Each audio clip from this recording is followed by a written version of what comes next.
Friends, मैं हूं आपका दोस्त कासिम अरीबा लाइफ केयर में खुशामदीद। नाज़रीन, आज हम बात करेंगे लॉस मेमोरी के बारे में, यानी याददाश्त के कमज़ोर होने के मुतालिक। तो याददाश्त का कमज़ोर होना एक बड़ा मसला है। आज हम बात करेंगे इसकी चंद वजूहात और इसके इलाज के बारे में। तो नए आने वाले दोस्तों से गुजारिश है वो चैनल को सब्सक्राइब कर लीजिए और बेल आइकन को प्रेस कर लीजिए। तो चलिए शुरू करते हैं। नाज़रीन, हमारी याददाश्त क्यों कमज़ोर हो जाती है, इसकी क्या वजूहात हैं, इसके बारे में आज हम बात करेंगे। डिप्रेशन बड़ा मसला है आजकल।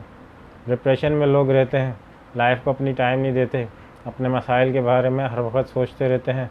लाइफ का स्ट्रेसफुल होना ये बहुत बड़ा मसला है। इससे आपका ब्रेन जो है वो डैमेज होता है, आपकी मेमोरी डैमेज होती है। तो इसकी वजह से आपकी याददाश्त कमज़ोर हो जाती है, आपका ब्रेन जो वीकनेस हो जाती है, ब्रेन वीकनेस हो जाती है। तो इसकी वजह से आपकी मेमोरी लॉस हो जाती है और आप अक्सर चीज़ों को भूल जाते हैं। मसलन आप अपनी गाड़ी की चाबी रख कर भूल गए, आप अपना सेल फ़ोन कहीं रख के भूल गए, या आप सामान लेने कहीं गए, आपने पेमेंट कर दी लेकिन सामान वहाँ से पिक करना भूल गए। तो ये एक बड़ा मसला है, ये एक बीमारी हो गई। लेकिन आपको अपनी एज देखनी पड़ेगी, आपकी एज कितनी है।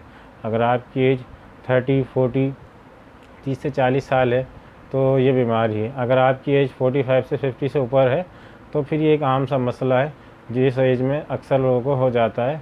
ये कोई बीमारी नहीं है, बल्कि बड़ी उम्र के आज़ाद में ये अक्सर हो जाता है। उनकी मेमोरी लॉस होने लगती है, वक्त के साथ साथ उम्र का तकाजा होता है, उनका ब्रेन जो है वो कमज़ोर हो जाता है। इस वजह से याददाश्त उनकी कमज़ोर हो जाती है। लेकिन आप अगर यंग एज में है, 25, 30 या 30 से 40 एज के अंदर हैं और आपको ये मसला है तो फिर एक बीमारी और आपको इस पर तवज्जो देनी चाहिए और आपको इसका इलाज करवानी चाहिए।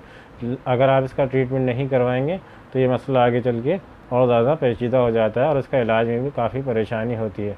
तो नाज़रीन, अपनी लाइफ को आप टाइम दीजिए, अपनी नींद को आप पूरा कीजिए। अक्सर लोग रात को लेट नाइट सोते हैं, देर तक जागते हैं। कंप्यूटर, मोबाइल वगैरह का इस्तेमाल आजकल ज़्यादा है, इंटरनेट का दौर है। रात को लेट नाइट तक जो है वो यूज़ करते हैं, फिर उसके बाद नींद पूरी नहीं हो पाती और सुबह फिर देर से उठते हैं। तो नींद कम से कम आप 7 से 8 घंटे आपको लेना चाहिए, जिसकी वजह से आपको जो है ब्रेन जो है ताकतवर रहता है और उसको रिलीफ मिल जाता है अच्छी नींद लेने से। लेकिन अगर आप अच्छी नींद नहीं लेंगे तो आपके ब्रेन को रिलीफ नहीं मिलेगा।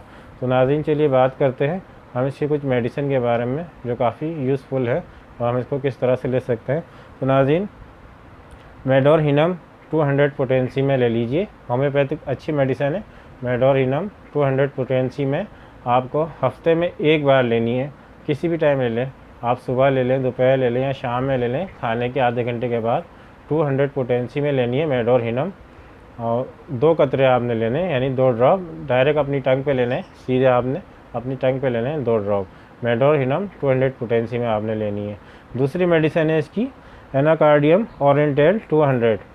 आप इसके भी 2 ड्रॉप ले सकते हैं, 2 ड्रॉप डायरेक्ट अपनी टंग पे हफ्ते में एक बार।